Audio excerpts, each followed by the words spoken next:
लोक कल्याण के लिए आत्मत्याग करने वालों में महर्षि दधीच का नाम बड़े ही आदर के साथ लिया जाता है।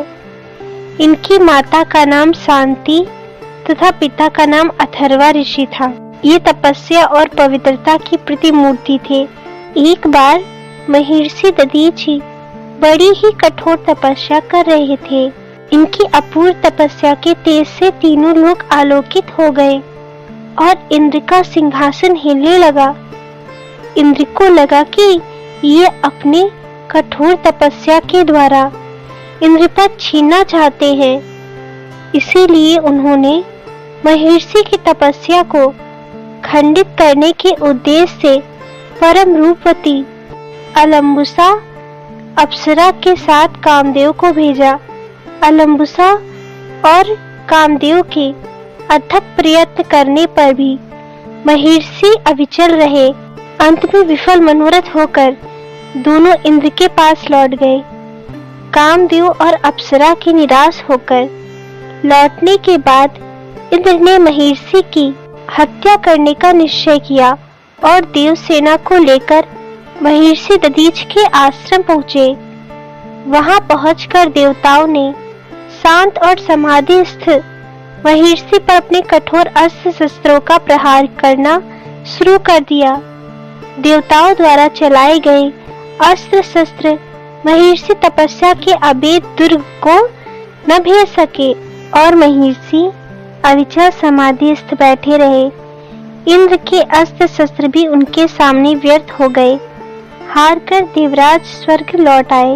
एक बार देवराज इंद्र अपनी सभा में बैठे थे। उसी समय देवगुरु बृहस्पति आए। अहंकारवश इंद्र गुरु बृहस्पति के सम्मान में उठकर खड़े नहीं हुए। बृहस्पति ने इसे अपना अपमान समझा और देवताओं को छोड़कर अन्यत्र चले गए। देवताओं को विश्वरूप को अपना पुरोहित बनाकर काम चलाना पड़ा, किंतु विश्वरूप कभी कभी देवताओं से छिपकर असुरों को यज्ञ भाग दे दिया करता था। इंद्र ने उस पर कुपित होकर उसका सिर काट लिया। विश्वरूप दृष्टा ऋषि का पुत्र था।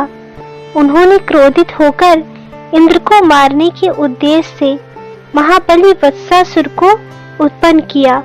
वत्सासुर के भय से इंद्र अपना सिंहासन छोड़कर देवताओं के साथ मारे मारे फिरने लगे। ब्रह्मा जी की सलाह से देवराज इंद्र महर्षि दधीच के पास उनकी हड्डियां मांगने के लिए गए। देवेंद्र महर्षि दधीच के पास पहुंचे और कहा कि तीनों लोगों को बचाने के लिए हमें आपकी अस्थियां चाहिए। यह सुनकर दधीच ने बड़ी ही विनम्रता के साथ कहा कि लोकहित के लिए मैं अपना शरीर तुम्हें दे देता हूँ। देवराज इंद्र उनकी ओर आश्चर्य से देखते ही रह गए।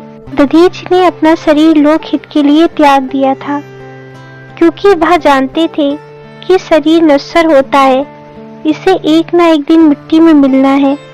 इसीलिए महर्षि दधीच ने अपने शरीर पर मिष्ठान का लेप लगाकर समाधिस्थ बैठ गए।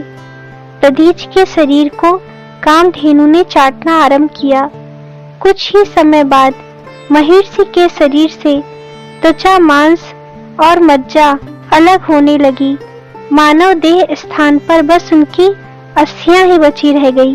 दधीच के अस्थियों से बने वृक्ष से देव इंद्र ने वत्सासुर को मारकर तीनों लोगों को सुखी कर दिया।